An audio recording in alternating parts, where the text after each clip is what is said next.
আসসালামু আলাইকুম। আজ আমি আপনাদেরকে নরম তুলতুলে সুজির দুধ পুলির পিঠা তৈরি করে দেখাবো। অনেক সময় কিন্তু হাতের কাছে চালের গুঁড়াটা থাকে না, আর সুজি দিয়ে কিভাবে নরম তুলতুলে দুধ পুলিটা তৈরি করবেন সেই রেসিপিটি নিয়ে হাজির হয়ে গেলাম। তাহলে ভিডিওটি শুরু থেকে শেষ পর্যন্ত দেখতে থাকুন। সুজির দুধ পুলিটা তৈরি করার জন্য চুলার মধ্যে আমি একটা প্যান বসিয়ে দিলাম।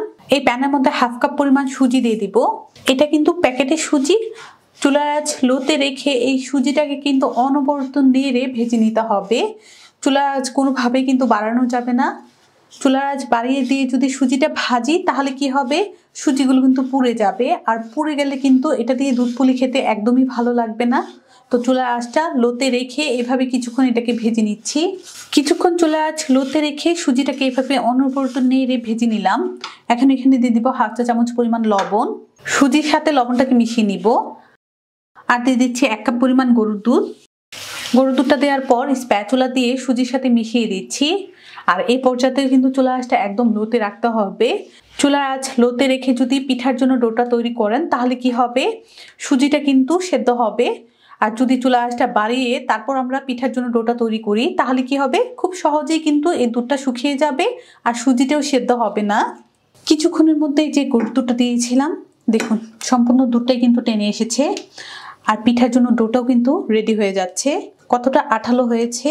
এই ডোটাকে আমি কিছুক্ষণ এভাবে যদি প্যানের মধ্যে ভাজি তাহলে কি হবে, একদম কিন্তু পিঠার জন্য একটা পারফেক্ট ডো হয়ে যাবে।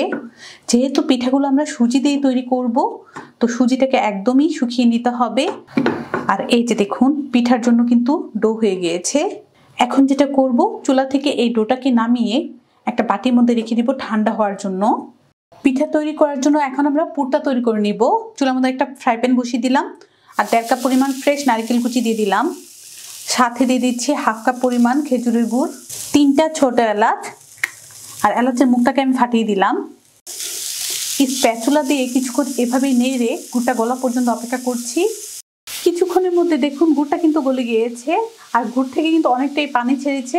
এখন চুলার আঁচটা মিডিয়াম রেখে আরো কিছুক্ষণ এই পুরটাকে ভেজে নিচ্ছি। আরো কিছুক্ষণ এই পুরটাকে এভাবে ফ্রাই প্যানের মধ্যে ভেজে নিলাম আর পুরটা কিন্তু পিঠার জন্য রেডি। এখন এই পুরটাকে আমি চুলা থেকে নামিয়ে নিব। পিঠার কাইটাকে ঠান্ডা হওয়ার জন্য রেখে দিয়েছিলাম আর এটা কিন্তু ঠান্ডা হয়ে গিয়েছে। এখন এখানে 1 চা চামচ পরিমাণ ঘি দিয়ে দিচ্ছি। আপনাদের হাতের কাছে থাকলে এই ঘিটা দিয়ে দিবেন, আর না থাকলে তেল দিয়েও এই কাজটা করে নিতে পারবেন।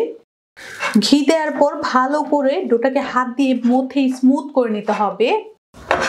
ভালো করে হাত দিয়ে মেখে একটা স্মুথ ডো তৈরি করে নিয়েছি। আর এই যে দেখুন ডোটা কেমন হবে, পিঠার জন্য ঠিক এমন একটা ডো কিন্তু হবে। এখন এই ডোটাকে আমি ছোট ছোট লেচি কেটে নিচ্ছি, মানে পিঠাটা যেই শেপে তৈরি করবেন ঠিক এমন সাইজ করে লেচি নিয়ে নিতে হবে। ডোটাকে এভাবে লেচি কেটে নিলাম। এখন পিঠার শেপ তৈরি করে নিব। পিঠা তৈরি করার জন্য এখান থেকে আমি একটা লেচি নিয়ে নিলাম। তারপর যেটা করবেন, 2 আঙুল দিয়ে এভাবে ঘুরিয়ে ঘুরিয়ে একটা বাটি শেপ করে নেবেন। কাজটা কিন্তু একদমই ইজি। আপনারা যদি একটু ধৈর্য নিয়ে দেখেন তাহলে কিন্তু বুঝতে পারবেন। দেখুন 2 আঙুল দিয়ে বাটি শেপ করে নিলাম। খেজুরের গুড় আর নারকেল দিয়ে যে পুরটা তৈরি করেছিলাম সেখান থেকে এখন পুর দিয়ে দিব পিঠার মধ্যে। পুরটাকে ঠিক করে দিচ্ছি। তারপর যেটা করবেন, এই যে দেখুন এই 2টা সাইড ধরে এভাবে আটকিয়ে দিবেন। একদম কিন্তু ইজি পিঠাটা। আপনারা চাইলে কিন্তু পিঠাগুলো এভাবেও দুধের শিরায় দিয়ে দিতে পারেন। আমি এটাকে একটু ডিজাইন করে নিচ্ছি।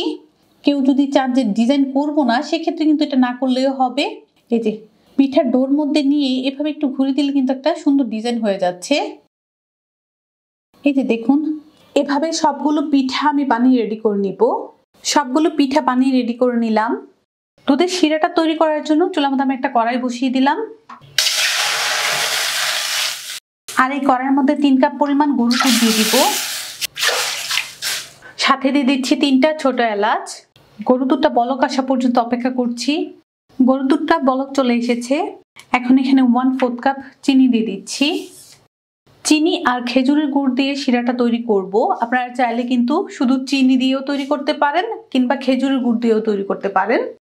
আর সাথে দিয়ে দিব 1/4 কাপ গুঁড়া দুধ। গুঁড়া দুধটা দিলে কি হবে, এই শিরাটা কিন্তু খেতে ভালো লাগবে। গুঁড়া দুধটা দেওয়ার পর স্প্যাচুলাটা দিয়ে মিশিয়ে নিতে হবে। এই গরুর দুধটা আরো কিছুক্ষণ আমি জাল করে নিচ্ছি।